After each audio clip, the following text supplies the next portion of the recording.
Haryana CM Nayab Singh Saini ने budget सत्र से पहले ही अपने कामों से सदन में विपक्षी दलों के तेवरों को ढीला कर दिया है। सीएम नायब सिंह सैनी ने इस हफ्ते जो फैसले लिए वो सिर्फ घोषणाएं नहीं है, बल्कि एक स्पष्ट राजनीतिक संदेश है, जिसके जरिए सरकार टेक्नोलॉजी, पारदर्शिता, महिला सुरक्षा, किसान और युवाओं को केंद्र में रखकर आगे बढ़ रही है।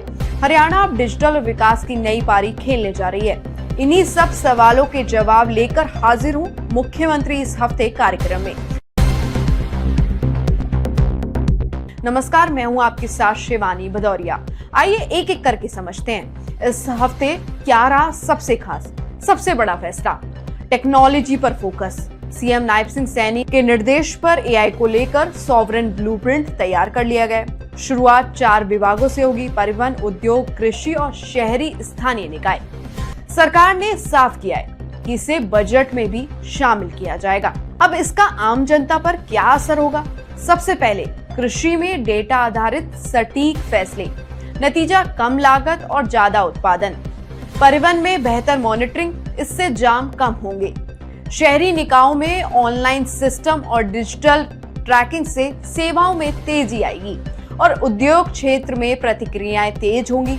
यानी सरकार का दावा, टेक्नोलॉजी से सीधा फायदा जनता को। अब बात गांव की। भाई भाई में जमीन विवाद, रिश्तेदारों के बीच सालों से चल रहे केस और कोर्ट के चक्कर और खर्च का बोझ, इन सबको खत्म करने के लिए शुरू हुआ है मिशन 111A। राजस्व विभाग गांव की चौपाल पर न्याय कैंपेन लगाएगा। तहसीलदार और पटवारी मौके पर जमीन का बंटवारा कराएंगे। यानी लक्ष्य तय है, 6 महीने में निपटारा। इससे किसानों को कोर्ट के चक्कर से राहत मिलेगी। इस साल सरकार का फोकस महिलाएं और युवा।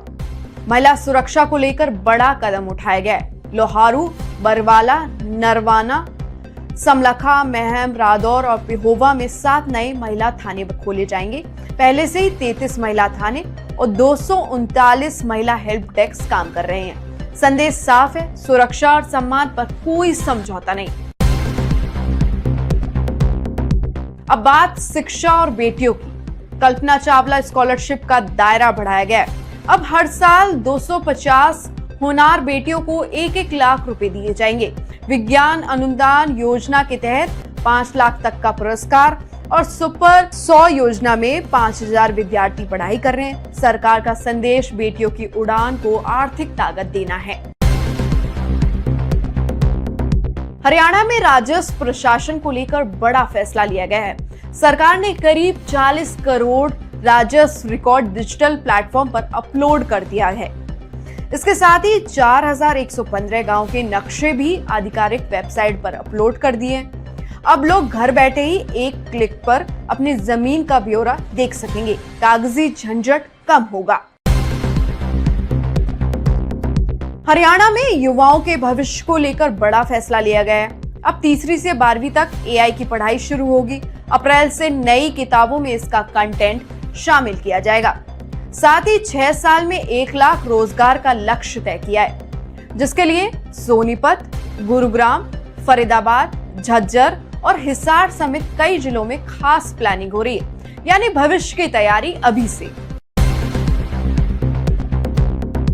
हरियाणा की पहचान मुर्रा भैंस और साहिवाल गाय को सहेजने और दूध उत्पादन बढ़ाने के लिए बड़ा कदम उठाया है। देसी नस्लों के संरक्षण के तहत 279 पशुपालकों को 70,45,000 रुपए कैश अवार्ड दिए जाएंगे। लक्ष्य साफ है, ग्रामीण अर्थव्यवस्था को और मजबूती देना। तो सवाल वही है कि क्या ये प्रशासनिक क्रांति की शुरुआत है? लेकिन इतना तय है, हरियाणा की राजनीति अब टेक्नोलॉजी, टारगेट आधारित गवर्नेंस की ओर बढ़ती दिख रही है। अगर आपको ये विश्लेषण पसंद आया हो तो वीडियो को लाइक शेयर जरूर करें। नमस्कार।